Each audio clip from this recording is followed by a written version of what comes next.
fog disruptions that continue to be the reason for flight delays at Delhi's Indira Gandhi International Airport. 150 flights have been delayed on the 23rd of January. Kartik, I mean, fog, this is the time of the year when there is fog, and what it means to civil aviation is that if there's going to be fog in Delhi NCR at the Delhi airport, which has the largest number of takeoffs and landings for an airport in this country, it means that every other airport in this country and every airline in this country is going to be affected.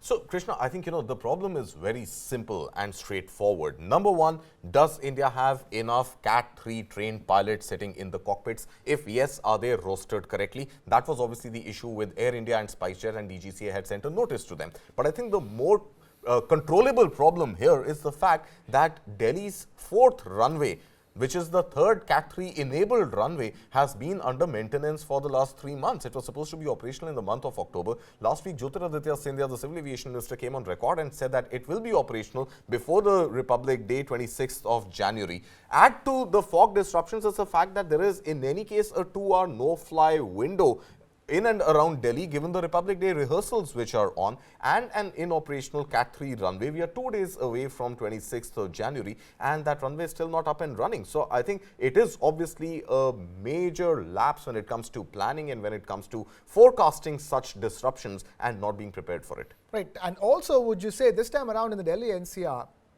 region, the winters kicked in a little late. I mean, it was not until the last week of December that we saw peak winter. Usually it happens by, say, 2nd week of December, and then the fog situation could have improved by now. I'm saying, the time of the year notwithstanding, Delhi is prepared to have foggy mornings, foggy evenings, at least 20 days in the winter season. This year we may have seen 30, but the point is you've got to be prepared for 20. If you're prepared for those 20, even if you're prepared for those 10, just replicating that success in landing and takeoff ratio over the next few number of days of fog is not going to make matters worse. In fact, if you're prepared to handle fog for 10 days, you should be jolly well prepared to handle it for a full period of a month. The point is we are ill prepared, both at the end of the airlines and at the end of the airport. I mean, the runway should have been Cat 3 enabled and operational well before any estimation of fog setting in.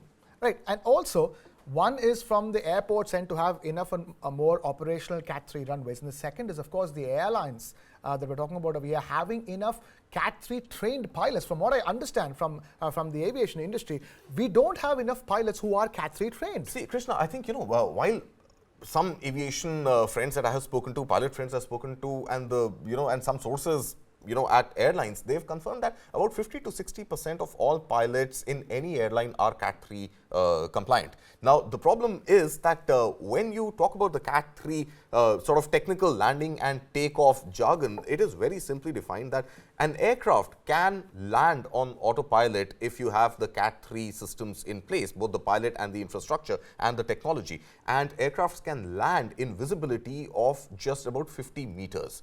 Now, aircrafts, on the other hand, cannot automatically take off. They still need a pilot in command to take off. And DGCA guidelines require the visibility to go up to at least 125 meters for the pilot to physically take off the aircraft.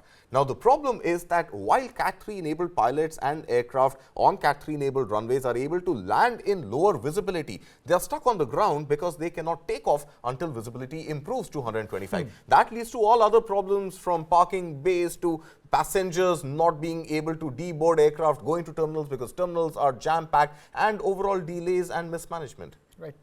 So it's a situation that is continuing to trouble India's flyers. And bear in mind, the number of flyers in the country have crossed all-time highs. The 2023, in fact, had the highest number of flyers ever in India as well. So this is a problem in a sense that the demand is catching up faster than supply, both in terms of number of flights available and in terms of number of runways available as well. So I think India's civil aviation sector has to keep things moving fast, because I'm quite confident, Kartik, that 2024 will beat 2023 numbers as well. And from here on, with the arrival of the increased affluent class and more people taking to the skies, it's up to India's civil aviation sector to make sure it meets the demands of the people who need to fly at a time like this.